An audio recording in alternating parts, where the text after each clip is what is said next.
As Women's Day is approaching, can you tell us the most common problems affecting women?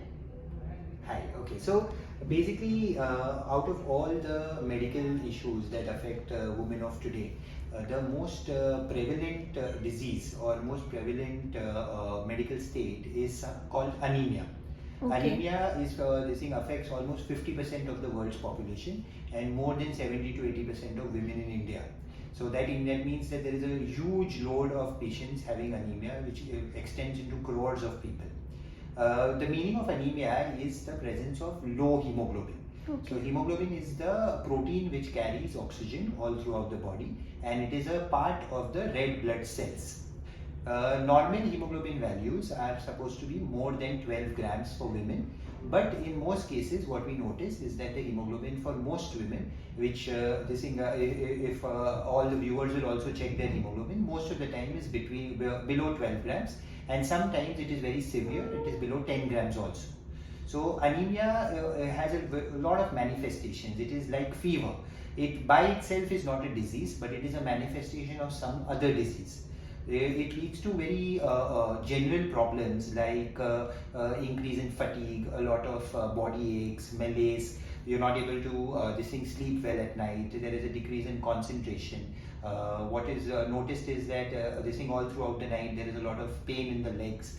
So the symptoms are very non-specific, but because it is so prevalent, most women and most people in general tend to ignore the fact that they have anemia. Now, over the course of the entire population, if many people will have this kind of problem, what happens is that this really affects our ability to work. It decreases your concentration, it decreases your efficiency at work, and it also reduces your efficiency in your personal life, especially for those women who have got multiple children. Because with every addition of new children or with a new birth, especially for women who have undergone multiple pregnancies, anemia keeps worsening, and that leads to deterioration in the woman's health. Okay, sir. That was a great explanation. Sir, can you tell us how one can increase their hemoglobin levels? So like I said, the idea is that anemia by itself is not a disease. Okay. What we need to do is that we need to find out what is causing the anemia.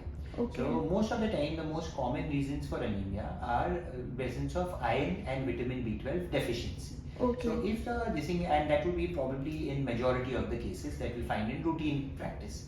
So if the patient is iron deficient, if it is a severe anemia, then obviously she requires medical therapy. But in case of mild anemia, what we can do is that with diet and some oral supplements, we can take care of the anemia. So we have to concentrate on what diet we are eating. There are a variety of iron-rich foods, both in the vegetarian as well as in the non-vegetarian diets. Non-vegetarian diets have a little bit easier supply of iron because the absorption of non-vegetarian iron is better than vegetarian iron. But then too, even in vegetarian diet, there are a lot of different supplements that can be taken, like dates and green leafy vegetables, and also a lot of other things like lentils and dal, etc. These are all rich sources of iron. So I think if a woman just manages to take 2 dates per day and continues that throughout for a long period of time, that would take care of her daily iron requirements. Now, one major problem which is not addressed well is that there is a reason for iron deficiency to be more common in women, and that is because of the bleeding that happens in the periods every month. So, if a woman has abnormal bleeding, there is an increase in bleeding, or if there is bleeding is happening too frequently, she immediately needs to visit the gynecologist to correct that.